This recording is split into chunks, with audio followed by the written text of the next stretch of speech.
Oiê! Tá começando mais um Bem Viver, o nosso programa semanal para falar sobre agroecologia, saúde, alimentação e, claro, sobre cultura popular com quem luta por um mundo mais justo e saudável. Eu sou a Aline Macedo e te convido para essa boa prosa de hoje. Simbora! No mês da mulher indígena, a gente conversa com Aurita Tabajara, primeira cordelista indígena do Brasil. O legado de J. Borges, que transformou o Nordeste com a xilogravura e cordel. E a chefe Rema Soto prepara uma receita com tapioca gelada, com um toque surpreendente. Na China, uma vila se reinventa através da lavanda. Isso e muito mais agora no Bem Viver. No sopro da oralidade, o cordel encontra memória ancestral. Entre folhas soltas, cantos da avó e toada de vaqueiro, Aurita Tabajara transforma a vida em poesia e revela como a literatura indígena é resistência, afeto e mundo. No mês que celebra o Dia Internacional da Mulher Indígena, 5 de setembro, a gente conhece a trajetória da primeira cordelista indígena do Brasil, vencedora do Prêmio Jabuti e autora de obras essenciais como A Árvore do Caju e Coração na Aldeia Pés no Mundo. Vamos conhecer mais sobre essa caminhada na reportagem de Isa Chedid, Lucas Salum e Marina Duarte de Souza. O que vamos fazer pra ter lá o respeito? Eu sou Aurita Tabajara, nascida longe da praia, fascinada pela rima e melodia da jandaia. No Ceará foi a festa e meu leito foi a floresta nas folhas de samambaia.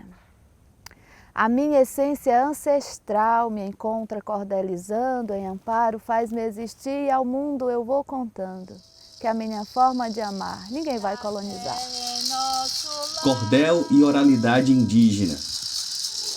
Unir o cordel com essa oralidade da tradição indígena é simples, é como unir duas palhas para trançar o mesmo cesto.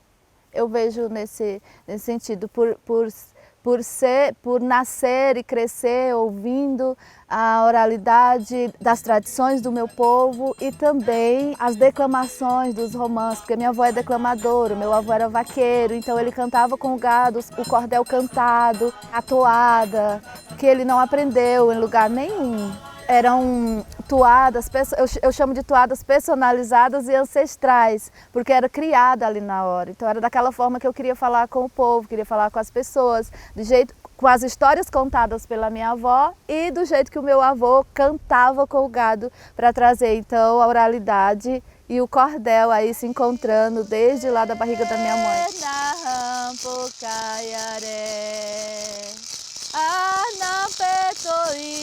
Eu escrevo em todas as modalidades do cordel sem estudar, sem fazer o curso para escrever as técnicas do cordel. Então foi através da oralidade. É tanto que quando eu fui para a escola eu tive dificuldade nisso, de ser alfabetizada. Quando eu fui fazer curso de cordel eu tive dificuldade de entender, porque eu já escrevia dentro de todas as técnicas e isso é oralidade, né? É ouvir. A publicação do primeiro livro. Eu comecei a escrever esse livro quando eu tinha 9 anos de idade. Sei lá, eu não tinha consciência de que seria um livro na minha infância, por exemplo. Mas eu queria que as pessoas conhecessem a história de quando eu chorei na barriga da minha mãe antes de nascer, por exemplo. Quando eu aprendi a ler, conhecendo as ervas medicinais, a minha avó explicava a planta e eu escrevia um cordel para aquela planta. Isso foi o meu jeito de aprender a ler e a escrever. Então, com minhas folhinhas amareladas, porque na época eu não tinha caderno, que a gente não tinha nem condições de comprar um caderno. Então, às vezes, quando ia professores visitar a aldeia, que a gente tem os rituais de Mocororó e tal, aí eu pedia folhas e eles me davam as folhinhas soltas que a gente chama de folha-maço, eu acho que esse é o nome. E ali eu colocava uma fita aqui e fazia o meu caderno. E foi nesse caderno de folha-maço que com 9 anos eu escrevi a minha história. E li para minha avó. E minha avó apenas falou assim para mim: não esqueça quem você é, o significado do seu nome. Não deixe ninguém cortar nunca as pontas das asas secretas as quais você nasceu com elas. E vim para São Paulo e terminei de escrever O Coração na Aldeia e Pés no Mundo quando eu estava em situação de rua por 3 anos, 2009, 10 e 11, e foi nesse aprendizado de não ter um quarto para dormir nem uma cama que eu ia escrever. E foi então nesse processo que eu terminei de concluir O Coração na Aldeia e Pés no Mundo. Acolhimento no mundo, preconceito no Brasil. O que eu percebi é que fora do país, eu tive a impressão que a literatura indígena, ela tem um olhar, as pessoas têm um olhar de respeito muito profundo por esse saber ancestral que a gente leva através da nossa escrita. Aqui no Brasil, eu não sei se é porque é por aqui eu viajo mais, eu percebo que a gente precisa o tempo todo estar afirmando que a nossa literatura, que a literatura escrita por pessoas indígenas, ela tem qualidade igual às outras literaturas. Ninguém na Colômbia me perguntou se eu sou índia de verdade, se o que eu escrevo é verdade, se o meu povo é de verdade. E aqui no Brasil eu escuto isso. Educação e cultura indígena. Na minha concepção, o que falta é um cuidado também dos governantes para com isso, as políticas públicas, as formações dos professores, porque muitos educadores também não têm esse tempo de conhecer as culturas indígenas, que é uma grande diversidade. Há mais de 300 povos indígenas no país, tem uma riqueza e diversidade muito grande de culturas e tradições. Então, muitas pessoas, por conta dessa construção da história que a gente traz, vê os livros e tal, acho que os povos indígenas são todos iguais, todo mundo fala a língua tupi. Tupi é um tronco linguístico de 274 troncos linguísticos. Então, falta muito assim ainda para que a sociedade, dentro das escolas, conheçam realmente como são os povos indígenas na atualidade, para poder levar isso para os alunos. Da terra em nosso lar.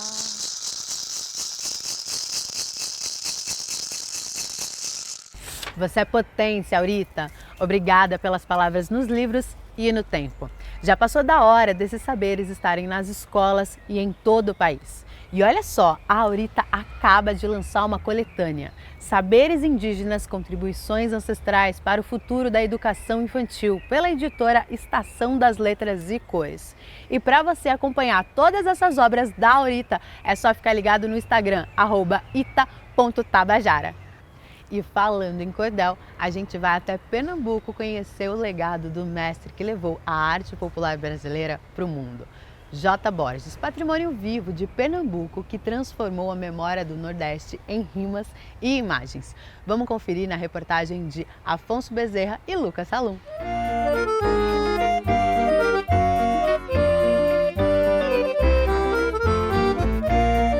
Foi daqui de Bezerros, no agreste de Pernambuco, que brotou um gênio da arte. Um gênio que conseguiu talhar na madeira a história do próprio lugar, que deu cores aos sonhos e narrou contos fantásticos com a rima do cordel. José Francisco Borges, o J. Borges, eternizou na xilogravura a cultura popular nordestina. Desenhos rústicos, mas feito de uma maneira que toque no sentimento de alguém.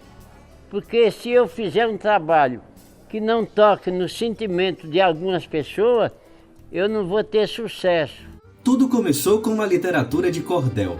Ao rimar os eventos do cotidiano, Borges sentiu falta de ilustrar aquelas narrativas.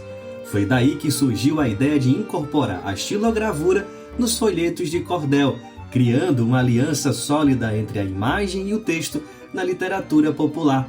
Foi um caminho sem volta. J. Miguel relembra da passagem do pai pelas feiras para vender as obras. Acompanhei muito nas feiras vendendo cordéis. Era aqui na Feira Bezerro mesmo. Minha mãe pedia para eu acompanhar ele vendendo cordéis. É por isso que muitas gravuras minhas, quando eu faço algumas em feira, eu sempre coloco um cordelista. O real e o fantástico dividem o mesmo espaço na estética de J. Borges. um traço que o tornou um dos mais destacados xilógrafos do país, como explica Pablo Borges, outro filho do artista pernambucano. Ele, quando começou, ele achava muito trabalhoso fazer o colorido em cada cor, uma matriz. Porque uma matriz em si já dá trabalho, quanto mais fazer uma matriz para cada cor. E ele acabou que pegou a tinta, experimentou, e a gente pintar a pincel, que diferencia mais ainda, né? Toda a técnica da gente colorida, hoje a gente trabalha com 99% da produção colorida. Ela leva mais tempo, mas tem suas vantagens, principalmente a aceitação do público, né? J. Borges não gostava da arte que se distanciava do povo. Por isso trabalhou para que a xilogravura fosse descoberta por outras pessoas. O seu ateliê em Pernambuco estava sempre de portas abertas para quem desejasse aprender a técnica que o tornou tão popular. Bacaro, artista e também filho de Borges, é quem descreve essa característica do pai. Ele popularizou, né? Sempre foi uma arte um pouco mais de difícil acesso para o público de uma classe mais baixa.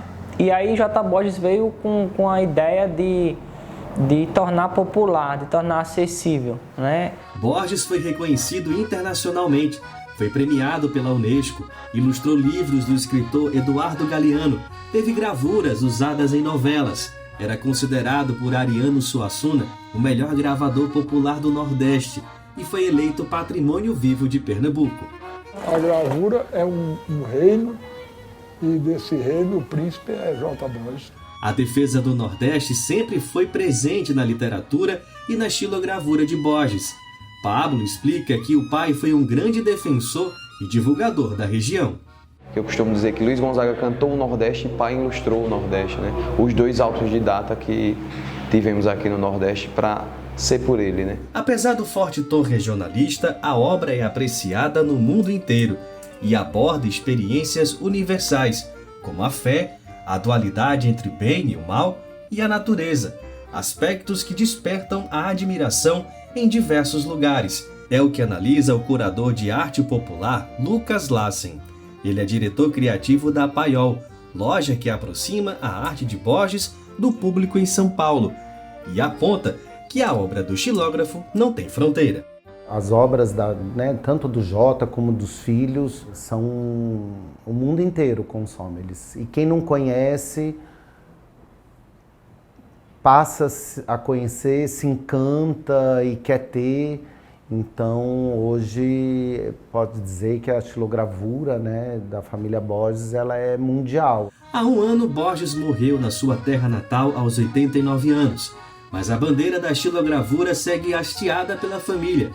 J. Miguel, Pablo, Bacaro, Edna e Gustavo são os herdeiros diretos desse trabalho. É por essas mãos que a arte construída ao longo de 6 décadas permanece ativa e se reinventando, ganhando novos traços, tons e temas. Em movimento como toda arte, como explicam Gustavo e Edna, neto e nora, que seguem junto com os pais e tios a trajetória de J. Borges. Apesar dele ter chegado ser bastante conhecido, acaba trazendo tanto eu como os filhos, acaba trazendo outra identidade da xilogravura, cada vez mais modernizando. Por mais que seja a mesma técnica da xilogravura, por mais que seja o mesmo trabalho, cada pessoa da família tem um traço diferente. O trabalho de Borges está bem consolidado. Os meninos assim, Pablo, Bacaro, que acompanha Borges desde o início, já viajou de canto a canto no Brasil. Você fala hoje, vai ter uma oficina de Pablo em São Paulo. A oficina lota, porque as pessoas querem aprender a técnica, né? Ele já tem um histórico na gravura, no trabalho dele, já são um tanto reconhecidos. Então, acho que está caminhando.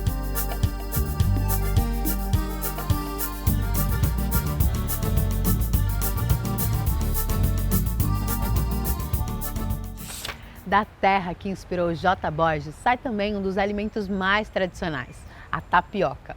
Hoje, a nossa chefe Rema Soto vai nos ensinar uma receita gelada, com um toque inovador para matar a saudade do calor. Olha só!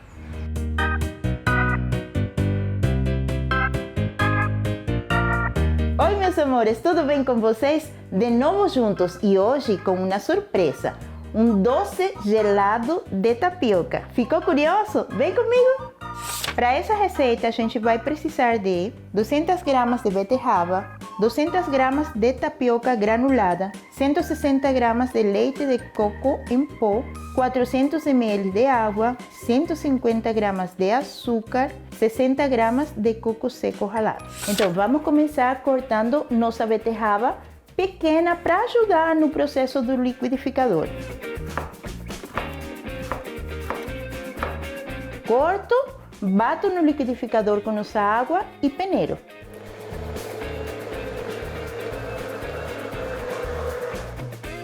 Vamos coar. Essa fruta que acompanha nossa tapioca granulada pode ser laranja, pode ser pitaia. Só a gente aproveitar a sazonalidade, né? Que a gente tem à mão. Perfeito. Aqui eu vou reservar isso que sobrou. Então aqui a gente volta e processamos o leite e o açúcar junto.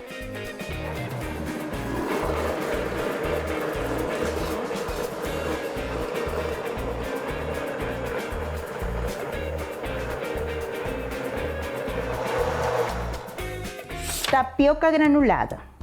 É um ingrediente que eu não conhecia e fiz muitos testes para oferecer para vocês uma receita diferente. A gente vai hidratar essa tapioca com essa nossa mistura do suco, açúcar e leite e vai deixar repousar por mais ou menos 30 minutos. Passada essa meia hora, olha só como que ela fica. E aí a gente coloca em uma forma e leva por mais ou menos 2 horas para a geladeira ou até ela ficar firminha. Enquanto o doce está na geladeira, a gente vai fazer uma caldinha rapidinha. 1 xícara de água, o restinho do leite e o restinho do açúcar. Esse leite de coco em pó, uma maravilha. A gente vem aqui e vai cozinhar só até ele ficar grossinho, uma caldinha normal. E a gente aproveita e coloca, ó, um pouquinho de coco seco aqui. Então, ficou pronta a nossa calda, mais que uma calda, olha, ficou com uma textura de creme. E aí eu tinha feito para jantar essa outra possibilidade em outra forma e olha como ele ficou. E agora é só a gente decorar como a gente quiser. E é essa nossa receita de hoje. A tapioca é um alimento, um produto que eu não conheço muito bem. Mas como eu sempre falo para vocês, a gente tem que testar. E aí saiu essa sobremesa, doce de tapioca gelada, que vale muito a pena vocês experimentar. Lembra que eu falei que com isso daqui, do suco, a gente fazia outra coisa? Olha só. Bolo de beterraba com cacau. Olha a textura dela. Outro dia eu conto essa receita para vocês. Marca a gente nas redes sociais. Rema Chef, Chevre Restaurante. Mas você sabe, né? Agora é minha vez.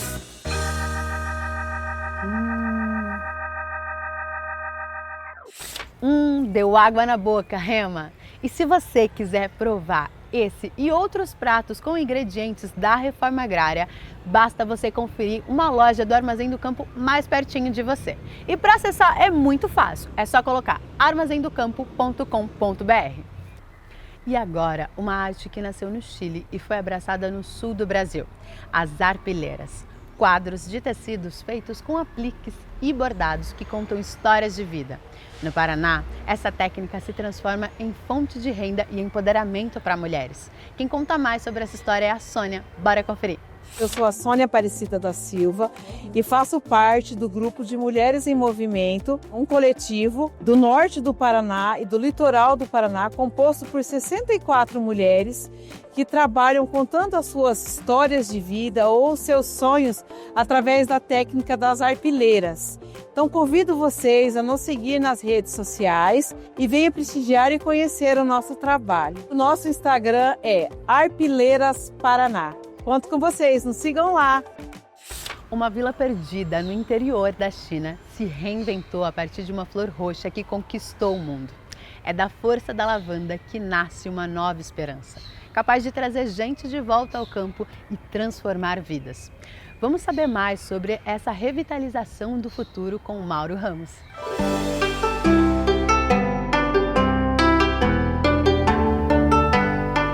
A cidade de Lutzaugou, na região autônoma uigur de Xinjiang, na China, ganhou fama nos últimos anos como o lar da lavanda do país. Ali foi criado o Vale Livre de Preocupações, um projeto de turismo rural que impulsionou o desenvolvimento local. A iniciativa faz parte da revitalização rural, a estratégia que visa consolidar a eliminação da extrema pobreza e aumentar a renda da população no campo. Nigaran Abdunabe, diretora do Centro de Desenvolvimento Rural da Vila Sigong, em Lutzaugou, conta como era a região antes das mudanças. Quando a neve nas montanhas derretia, causava muitas inundações que traziam muitas pedras da montanha e também levavam a camada da terra areável. Por isso, o solo era relativamente raso e cheio de pedras. Desse modo, se plantássemos colheitas tradicionais, a renda seria apenas metade das aldeias vizinhas. E a vida de todos era muito difícil. Muitas pessoas optavam por trabalhar fora. Naquela época, nossa vila tinha basicamente estradas da terra e casas de barro, e o modo de vida era muito precário. Nigaran explica que a partir de 2009, o governo avaliou o potencial da lavanda na região. 5 agricultores começaram o cultivo e tiveram bons resultados. O projeto cresceu e hoje inclui hospedagem em casas de família, produção de óleos essenciais, incensos e outros derivados. Muitos investimentos vêm de ex-moradores que retornam à região, ajudando a revitalizar o campo. A partir de 2019, uma jovem de fora investiu na primeira hospedagem em casa de família na vila, a nossa hospedagem Jianshu. O investimento dela foi de 600 mil yuans, cerca de 450 mil reais. Após 3 meses de operação, ela recuperou todo o custo. Isso inspirou a todos. Atualmente, temos um total de 62 dessas hospedagens com investidores externos respondendo por metade e agricultores locais operando a outra metade. Wang Haipeng, fundador do Centro de Estudos e Experiências Fuxiang, destaca o papel do turismo na transformação local. Acredito que este é um dos pontos em que a nossa vila mais se beneficiou da revitalização rural. Desde que começamos a desenvolver o turismo em 2019, temos integrado as indústrias primária, secundária e terciária. Após o desenvolvimento do turismo em 2019, o cultivo de lavanda na nossa aldeia melhorou e as nossas flores de lavanda agora podem ser vendidas mais facilmente, o que fez com que mais pessoas as conhecessem. Uma vez que mais pessoas conhecem a lavanda, mais delas vêm e compram da nossa aldeia, o que impulsionou a nossa indústria terciária e, por sua vez, a indústria primária, levando a um melhor desenvolvimento dessa. Os moradores tentam fazer com que o atrativo da região vá além do valor paisagístico, como conta o Wang. A nossa ideia é que os produtos da lavanda não sejam apenas itens de luxo, mas que a sua cultura seja difundida como algo que todos possam usar no dia a dia. A lavanda, por si só, já tem a sua própria cultura, mas a maioria dos hóspedes que chegavam não tinham um conhecimento profundo sobre ela. Eles tiravam fotos e iam embora, mas não tinham um entendimento mais aprofundado. Queremos que a cultura da lavanda se torne uma experiência, algo educativo, para que os hóspedes possam vir, experimentar a lavanda, colher as nossas flores de lavanda por um dia inteiro no campo e depois entender o valor. Para Nigaran, o repovoamento do campo e a melhoria da infraestrutura são conquistas marcantes da revitalização rural. A maior mudança dos últimos anos é que, para começar, realmente há mais pessoas na vila, porque antigamente a vila tinha muitos idosos, os chamados idosos que ficavam aqui. A nossa infraestrutura também melhorou. Por exemplo, pavimentamos as estradas, melhoramos os sistemas de abastecimento de água e esgoto, a iluminação e a jardinagem. E também as nossas pinturas murais, que são alguns dos esforços que fizemos para desenvolver a integração do agroturismo. E o Bem Viver de hoje fica por aqui. Eu agradeço a sua companhia. E se você nos ouve pela rádio Brasil de Fato 98.9 na Grande São Paulo, lembra que a gente tem uma versão especial do programa em vídeo no YouTube. Então já aproveita para se conectar com a gente de uma forma diferente. E não esquece, de segunda a sexta, às 7 horas da manhã, nessa mesma sintonia, a gente tem uma versão no rádio. E por fim, na sua plataforma de áudio favorita, a gente tem um podcast de conversas diárias. É só você colocar Conversa Bem Viver. Até mais!